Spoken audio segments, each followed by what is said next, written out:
Well, we have just a few more slides to finish this chapter and to finish this semester officially.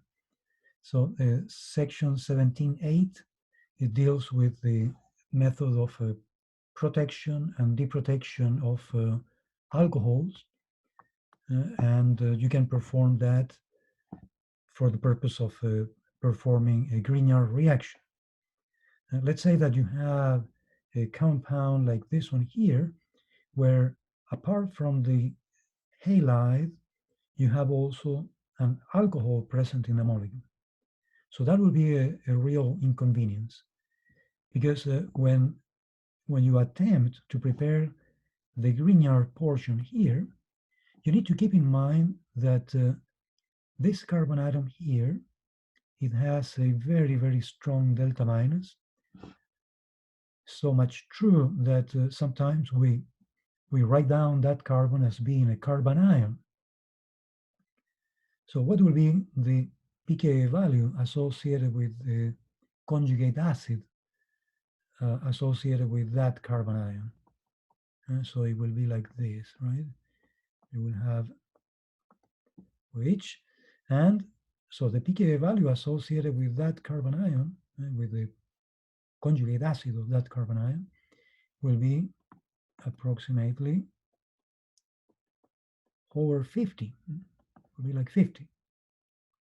So that means that in no time, this alcohol, here we have an alcohol with a pKa value of around 16.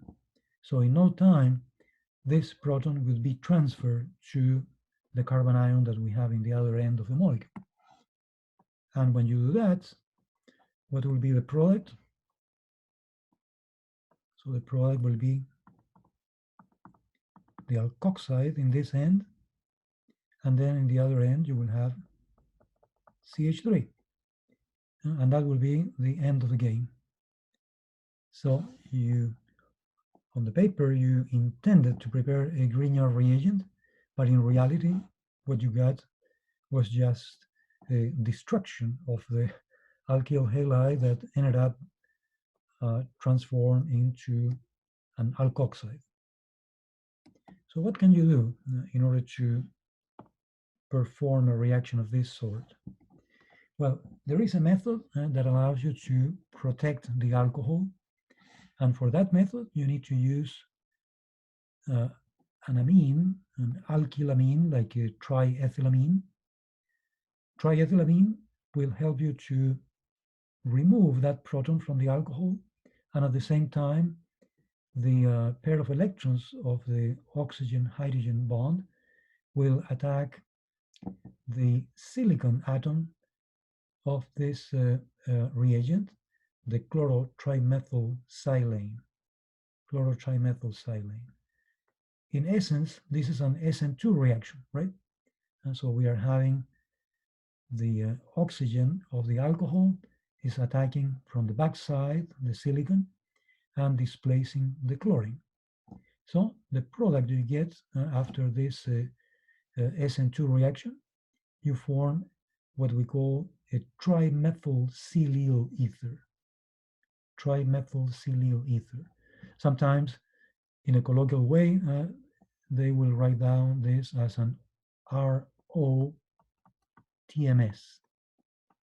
trimethylsilyl. And it's an ether because you have an alkyl group from one side and you have a silicon from the other end, right? So that's why it's a trimethylsilyl ether, right? So here we have an example, a specific example of the preparation of such a OTMS protected alcohol. So you have starting material is cyclohexanol. You use the chlorotrimethylsilane in the presence of triethylamine, and then the product you get is the cyclohexyl trimethylsilyl ether. Let's say that your starting material, cyclohexanol, it had a bromine elsewhere in the molecule here. if there was a bromine elsewhere in the molecule, the result will be that you will end up with that product, right? And then now this protected cyclohexyl trimethylsilyl ether, now I will be able to react this with magnesium. I could react that with magnesium in ether, and I would obtain successfully a Grignard portion here. I will get the MgBr, right?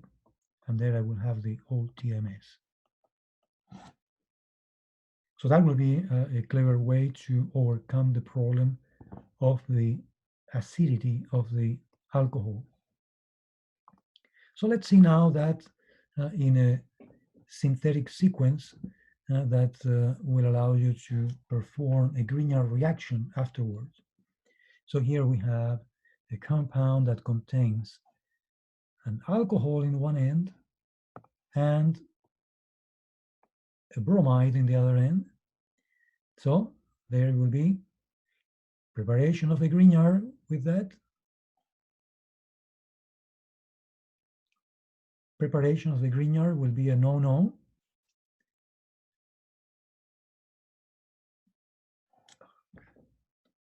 Preparation of the Grignard will be a no-no.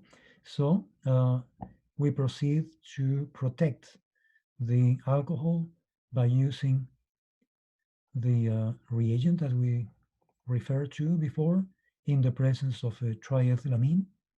And in that way, we prepare successfully our OTMS protected halide, right? And so we have the OTMS. I'm writing this backwards here, the OTMS. And in the other end, we still have our bromide. So then now, at this point, it will be safe to use the protected alcohol to react with magnesium in ether, and I will get my Grignard reagent that has the OTMS in the other end.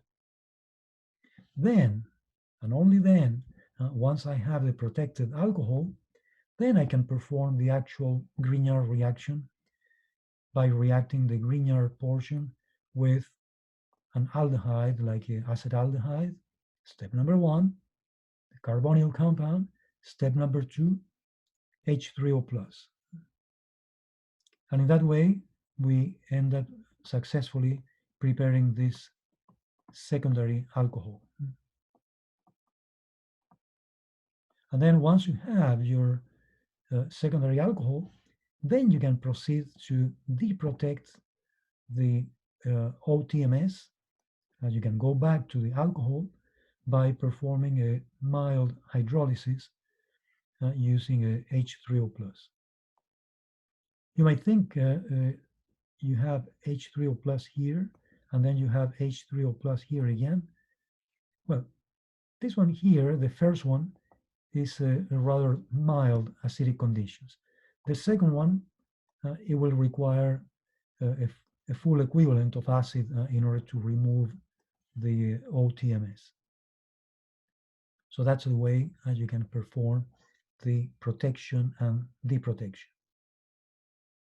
So I will stop here, and then the other videos that I will post later, it will be more like a review of the most recent reactions that we have been discussing.